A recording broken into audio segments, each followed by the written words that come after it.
नमस्कार, मैं डॉक्टर राकेश पाठक। मध्य प्रदेश की राजधानी भोपाल में बीती रात जबरदस्त पॉलिटिकल ड्रामा हुआ है। कांग्रेस के एक विधायक की सदस्यता छीनने के लिए आधी रात को विधानसभा सचिवालय का दफ्तर खोला गया।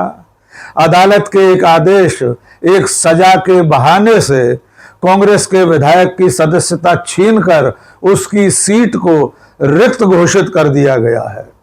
और यह सब तब हुआ है जब जिस अदालत ने विधायक को सजा दी थी, उसी अदालत ने सजा निलंबित भी कर दी थी। इसके बावजूद आधी रात को दफ्तर खुलवाकर बीजेपी की सरकार ने कांग्रेस के विधायक को विधायकी से वंचित कर दिया है। दोस्तों, ये पूरा मामला है मध्य प्रदेश की दतिया विधानसभा सीट का। 2023 के चुनाव में कांग्रेस के प्रत्याशी राजेंद्र भारती ने मध्य प्रदेश में बीजेपी के दिग्गज नेता और तत्कालीन गृह मंत्री डॉक्टर नरोत्तम मिश्रा को करारी शिकस्त दी थी। इसके बाद से राजेंद्र भारती के खिलाफ लगातार भारतीय जनता पार्टी किसी मौके की तलाश में थी। यह मौका उसके हाथ आया अदालत के एक आदेश से। राजेंद्र भारती के खिलाफ 15 साल से एक मुकदमा चल रहा है। मुकदमा है जिला सहकारी ग्रामीण बैंक को लेकर। राजेंद्र भारती उस वक्त बैंक के अध्यक्ष थे और उन्होंने अपनी मां के नाम की एक फिक्स डिपॉजिट की अवधि बढ़वा ली थी। इस मामले में उनके खिलाफ मुकदमा दर्ज हुआ और यह मुकदमा दिल्ली में राउज एवेन्यू कोर्ट में चल रहा था। इस अदालत ने 2 रोज पहले राजेंद्र भारती को इस मामले में दोषी पाया और उसके बाद अगले दिन यानी 2 अप्रैल को राजेंद्र भारती को कुल 3 साल की सजा सुनाई गई। जाहिर है, जनप्रतिनिधित्व कानून के प्रावधानों के अंतर्गत अगर किसी प्रतिनिधि को, किसी निर्वाचित व्यक्ति को सजा होती है, वो भी 2 साल से ज्यादा, वो सांसद, विधायक कुछ भी हो, उसकी सदस्यता तत्काल प्रभाव से समाप्त कर दी जाती है। लेकिन राजेंद्र भारती के मामले में जिस अदालत ने उन्हें सजा सुनाई, उसी अदालत इस सजा को निलंबित भी कर दिया था। इसके अलावा राजेंद्र भारती को 60 दिन के अंदर ऊंची अदालत में अपील करने की मोहलत भी दी गई थी।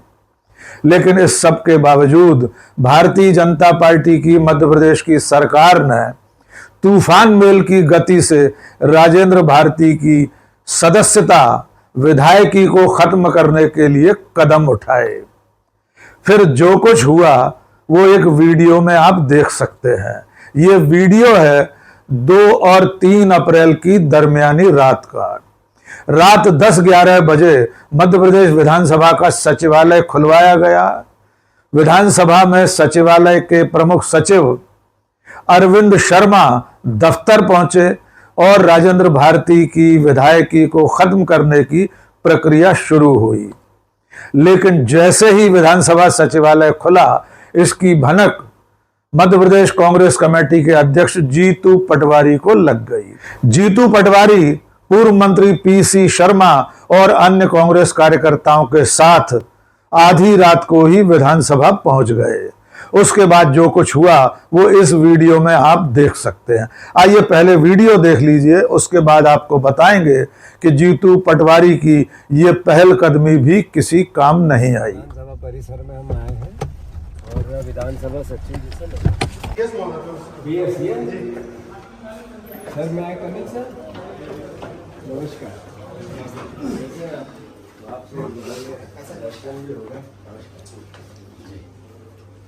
ये अभी तो स्टे 15 दिन का सर, क्या तो सकते नहीं, पर रात में बोल लिया। वापस से पहली बार हुआ मध्य प्रदेश के स्पीकर विधानसभा ने चली। तो ये हमारा स्टे इसका ऑलरेडी अभी तो इन्फॉर्मेशन मिली कि आप सर क्या समस्या है जो अभी आप इतनी रात में 10:30 बजे रात को विधानसभा खुली है, करीब 11 बज गए। हमारे मुख्य सचिव हम आए तो उठ के चले गए। नहीं भैया, इसके विधानसभा के कोर्ट का स्टे है राजेंद्र भारती जी की उस पर, उसके बावजूद भी ये इस तरीके की हरकत कर रहे हैं। तो ये माननीय कोर्ट को अगर एविडेंस देने पड़ेंगे कि जितना अनैतिक काम हो रहा है, तो वो चूँकि हमारे विधानसभा के पूर्व एमएलए साहब हैं, इनको भी अधिकार है आने का, मैं भी पूर्व एमएलए हूँ, मुझे भी अधिकार है कि रात को 10:30 बजे क्यों ये अपनी विधानसभा खुली है, ये सबसे बड़ा प्रश्न है। नहीं, और विधानसभा 10 बजे तक तो चली नहीं पूरे टाइम, और अभी आके संस्था खत्म करने का काम करने जबकि स्टे है, ये बर्दाश्त। आपने देखा कि जीतू पटवारी और पीसी शर्मा विधानसभा के प्रमुख सचिव अरविंद शर्मा से पूछ रहे हैं कि आधी रात को दफ्तर क्यों खोला गया है। उन्होंने साफ कहा कि मध्य प्रदेश के इतिहास में ऐसा पहले कभी नहीं हुआ कि किसी विधायक की विधायकी छीनने के लिए आधी रात को सचिवालय खोला गया हो। लेकिन उस वक्त तो अरविंद शर्मा वहां से रवाना हो गए। आप देख सकते हैं वीडियो में किस तरह वे सचिवालय से निकलकर, विधानसभा भवन से निकलकर अपनी कार में बैठकर वहां से भाग रहे हैं। इसके विधानसभा लेकिन जीतू पटवारी और कांग्रेस नेताओं की ये सारी कोशिश उस वक्त नाकाम हो गई जब देर रात राजेंद्र भारती की विधायकी को समाप्त करने का गजट नोटिफिकेशन सामने आया। यानी जीतू पटवारी के रवाना होने के बाद या तो विधानसभा भवन में सचिवालय में ही दोबारा अधिकारी पहुंचे और राजेंद्र भारती की विधायक पद से सदस्यता को समाप्त करने का आदेश जारी हुआ। आनन फानन में ही आधी रात को बाकायदा मध्य प्रदेश सरकार के गजट में इसका नोटिफिकेशन भी प्रकाशित कर दिया गया। साथ ही राजेंद्र भारती की जो सीट है, दतिया विधानसभा सीट, उसे रिक्त करने की सूचना भी केंद्रीय चुनाव आयोग को दे दी गई है। तो आप एक बार फिर समझ लीजिए कि दिल्ली की राउज एवेन्यू कोर्ट ने 2 अप्रैल को ही दिन में सजा सुनाई। उसके बाद सिर्फ 10-11 घंटे के भीतर मध्य प्रदेश की बीजेपी सरकार ने आनन फानन में आधी रात को विधानसभा सचिवालय खुलवाकर राजेंद्र भारती की सदस्यता समाप्त करने का आदेश जारी करवा दिया। यहां इस नुक्ते को एक बार फिर समझ लीजिए कि जिस अदालत ने कांग्रेस विधायक राजेंद्र भारती को सजा सुनाई थी, उसी अदालत ने अपने उस आदेश के बाद सजा निलंबित भी कर दी थी और उन्हें 60 दिन की मोहलत भी दी गई थी ताकि वे हाई कोर्ट या सुप्रीम कोर्ट में फरियाद कर सकें। राजेंद्र भारती की तरफ से दिग्गज वकील कपिल सिब्बल और विवेक तनखा आज सुप्रीम कोर्ट में फरियाद लगाने वाले थे, लेकिन उससे पहले ही राजेंद्र भारती को विधायक के पद से, विधायकी से वंचित कर दिया गया है। इस मामले में बाद में जीतू पटवारी ने बयान जारी करके कहा है कि लोकतंत्र और सिस्टम का मखौल उड़ाने पर तुली बीजेपी का असंवैधानिक रवैया एक बार फिर सामने आया है। जीतू ने आगे लिखा है कि संवैधानिक और स्वतंत्र संस्था विधानसभा सचिवालय का सत्ता और भाजपा के आगे इस तरह घुटने टेक देना अराजकता को स्पष्ट सिद्ध करता है। भाजपा की यह गुंडागर्दी और सचिवालय का दुरुपयोग अस्वीकार्य है। लोकतंत्र को चलने और राजनीतिक विद्वेष की इस लड़ाई का कांग्रेस पूरी ताकत से मुकाबला करेगी। विधानसभा में नेता प्रतिपक्ष उमंग सिंघार ने भी इस पर बयान जारी किया। उन्होंने लिखा है, आधी रात में भाजपा के काले कारनामे। जब मामला न्यायालय में है और अपील के लिए समय दिया गया है तो फिर इतनी जल्दबाजी क्यों? उन्होंने लिखा है कि जो हथकंडे अपनाए जा रहे हैं उन्हें खुलकर राजनीतिक दुर्भावना और सत्ता का दुरुपयोग ही कहा जाएगा। लेकिन भाजपा याद रखे, यह राहुल गांधी की कांग्रेस है, न कभी डरी है न डरेगी। पूरी कांग्रेस पार्टी अपने विधायकों के साथ मजबूती से खड़ी है और हर स्तर पर, हर मंच पर संवैधानिक और कानूनी तरीके से इस लड़ाई को लड़ेगी। कांग्रेस के प्रदेश प्रवक्ता स्वदेश शर्मा ने क्या कहा, ये भी सुन लीजिए। भारतीय जनता पार्टी और मध्य प्रदेश की सरकार विधानसभा के सचिवालय से मिलकर दतिया विधायक राजेंद्र भारती जी की सदस्यता रद्द कराए जाने के लिए षड्यंत्र कर रही है।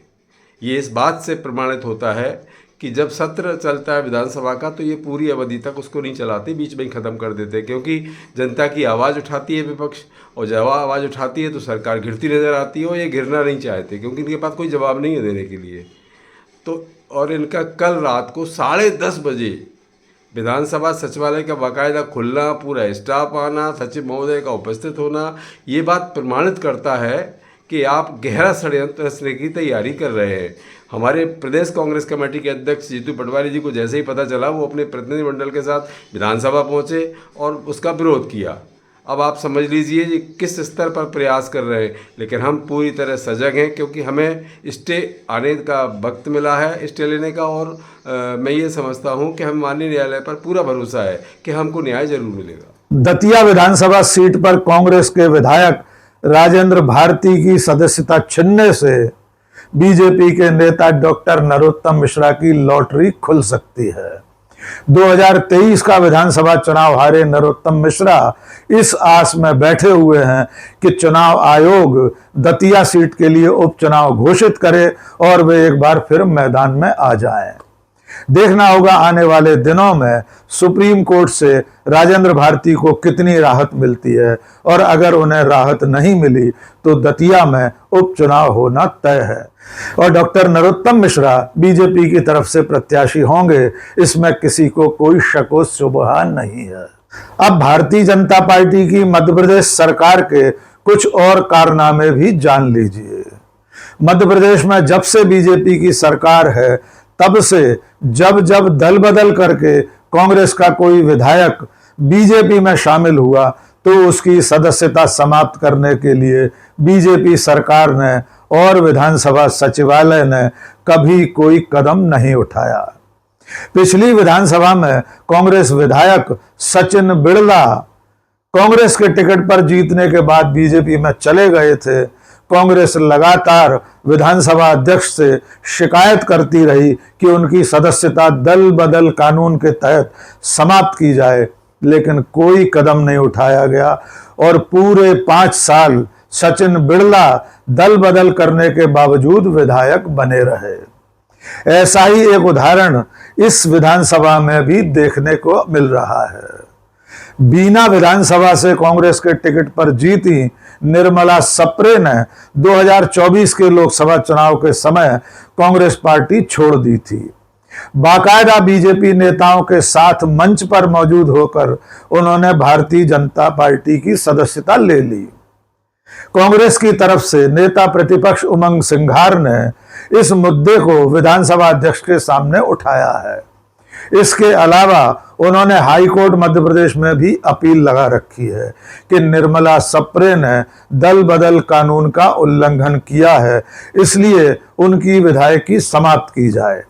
लेकिन निर्मला सप्रे भी 2024 से लेकर आज तक विधायक बनी हुई हैं और मजेदार बात यह है कि बीजेपी में रहते हुए वे बयान दे रही हैं कि वे अब भी कांग्रेस में हैं, जबकि वे बाकायदा मंच पर शिवराज सिंह चौहान, वीडी शर्मा, मोहन यादव, बड़े बड़े बीजेपी नेताओं की मौजूदगी में भाजपा की सदस्यता ले चुकी हैं। लेकिन जब भी कांग्रेस के विधायक का मसला सामने आता है तो बीजेपी की सरकार बुलेट की स्पीड से काम करती है और उसमें विधानसभा सचिवालय भी उसके टूल के रूप में साथ देने को तैयार हो जाता है। जैसा कि बीती रात के वीडियो में आपने देखा कि किस तरह आधी रात को विधानसभा सचिवालय के प्रमुख सचिव दफ्तर खोलकर बैठे और कांग्रेस के विधायक की सदस्यता समाप्त करने का आदेश जारी किया गया। यद्यपि कांग्रेस की आफतें लगातार बढ़ती जा रही हैं, ये पहला मौका नहीं है कि किसी विधायक को सजा के चलते विधायकी से वंचित किया जा रहा हो। इससे कुछ दिनों पहले श्योपुर जिले की विजयपुर विधानसभा सीट से कांग्रेस टिकट पर जीते मुकेश मल्होत्रा को भी अदालत से सजा हो चुकी है। उन्होंने चुनावी हलफनामे में कोई गलत जानकारियां दी थी, जिसके चलते उनकी सदस्यता समाप्त करने का आदेश अदालत ने दिया था, लेकिन उसके बाद उन्हें ऊंची अदालत से स्टे मिल गया। इसके बावजूद उन्हें अदालत ने राज्यसभा निर्वाचन में वोट देने के अधिकार से वंचित कर दिया है। वे विधानसभा की कार्यवाही में शामिल हो सकते हैं लेकिन किसी भी तरह का मतदान नहीं कर सकते। और ये सारी परिस्थितियां जिस वक्त तैयार हो रही हैं, कांग्रेस की आफत जब बढ़ रही है, तब सामने राज्यसभा चुनाव आ पहुंचा है। 9 अप्रैल को मध्य प्रदेश की 3 राज्यसभा सीटें खाली हो रही हैं, जिनमें 2 बीजेपी के खाते की हैं और 1 कांग्रेस के खाते में है। विधानसभा का जो गणित है उसके मुताबिक कांग्रेस के पास 66 विधायक हैं और 1 राज्यसभा जीतने के लिए 58 विधायकों की जरूरत है। ऐसी स्थिति में आज की तारीख में आसानी से कांग्रेस अपना एक प्रत्याशी जिता सकती है, लेकिन अब इन परिस्थितियों में कांग्रेस के 3 विधायक वोट नहीं दे पाएंगे। पहले मुकेश मल्होत्रा, दूसरे राजेंद्र भारती और तीसरी निर्मला सप्रे, जिनके ऊपर दल बदल कानून के अंतर्गत कार्यवाही लंबित है। इस तरह से कांग्रेस का संकट बढ़ता जा रहा है। कई और विधायक हैं जिनकी निष्ठा संदिग्ध दिखाई दे रही है। ऐसे में अगर 5 और विधायकों ने क्रॉस वोटिंग कर दी तो कांग्रेस एक भी प्रत्याशी नहीं जिता पाएगी, जो कि उसके खाते में आज की तारीख में जीतना सुनिश्चित लग रहा है। भारतीय जनता पार्टी इसी कोशिश में जुटी हुई है कि किसी भी तरह से मध्य प्रदेश की 3 राज्यसभा सीटें जीत ली जाएं। तो फिलहाल कांग्रेस की मध्य प्रदेश में हालत एक दूबले 2 आषाढ़ वाली हो रही है। पहले से ही कांग्रेस संकट में है, उस पर लगातार विधायकों की सदस्यता जाना उसके लिए आफत का सबब बना हुआ है। और ये सारा संकट ऐन राज्यसभा चुनाव से पहले आया है, इसलिए कांग्रेस के सामने अब एक बड़ी चुनौती ये है कि वो अपने खाते की 1 सीट भी जीत पाती है या नहीं, क्योंकि भारतीय जनता पार्टी विधायकी छीनने से लेकर कांग्रेस के विधायकों से क्रॉस वोटिंग करवाने पर भी आमादा है। आज के इस वीडियो में बस इतना ही। बहुत बहुत शुक्रिया। जय हिंद।